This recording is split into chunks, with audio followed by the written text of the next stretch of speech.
有分析称，美国才是克里米亚大桥爆炸的幕后黑手，英美打这个超限战那才是高手呢，把普京和俄罗斯这一下就逼到了墙角。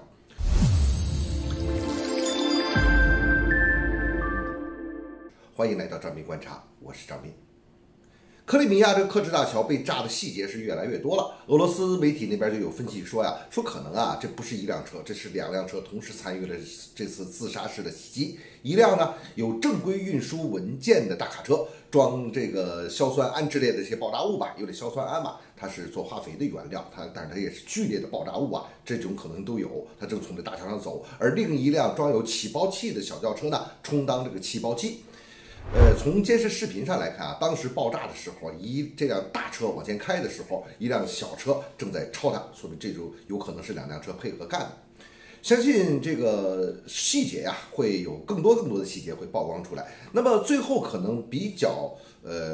快的就能弄清楚具体的爆炸过程是怎么回事，会搞得比较清楚嘛。但是你幕后到底是怎么回事，那就会比较复杂，弄不好呢就会变成一个罗生门，永远你也找不到真相。我们先来看一下这爆炸之后不同的一些反应。俄罗斯那边呢倾向于这是一个恐怖行动，或者说是带有恐怖性质的自杀攻击。乌克兰的不同部门都发出了一些声音，似乎呢在承认这个事情，却又不最后确定这种声音非常的微妙，更像是舆论战和一种威胁。乌克兰的国防部就说这个莫斯科号导弹巡洋舰和克赤大桥俄罗斯在乌克兰克里米亚的2个臭名昭著的象征已经消失，俄罗斯人接下来会发生什么呢？爱沙尼亚外长马斯雷因萨卢则向乌克兰表示了祝贺。他说这个炸毁克里米亚大桥是乌克兰的一次特殊行动并对可能参与这次行动的乌克兰特种部队表示祝贺。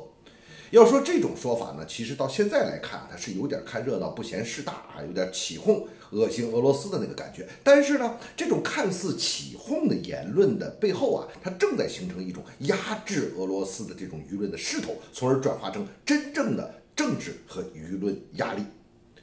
还有一个有待证实消息，但是这消息非常的惊人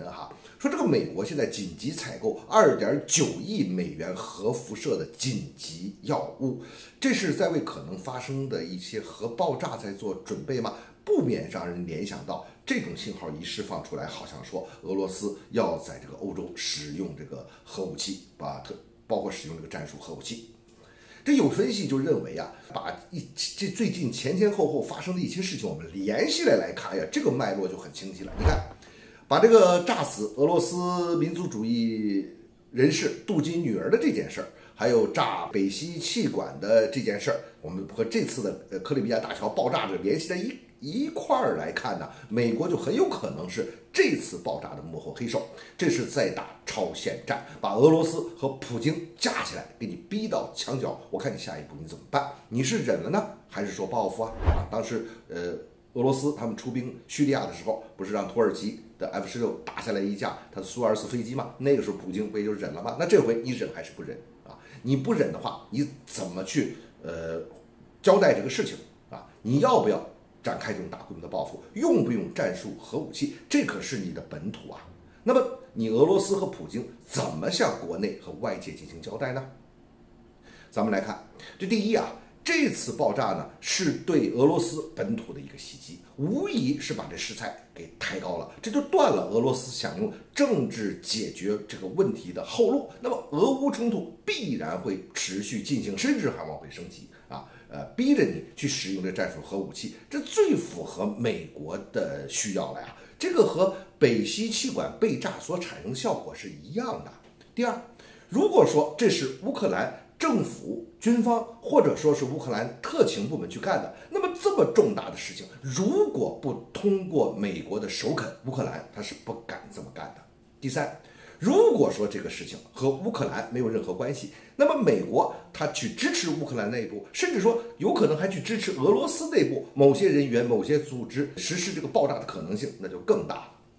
当然了，说到底吧，这种事情没法确定是不是真是美国参与的，但是上述分析的逻辑呢，它还是说得通的。有人就说呢，这才是叫真正的超限战。美国人和英国人昂萨用这个超限战的战略战术，那要比我们想象的要高级多了。为了达到目的，可以干出很多超乎想象的事情。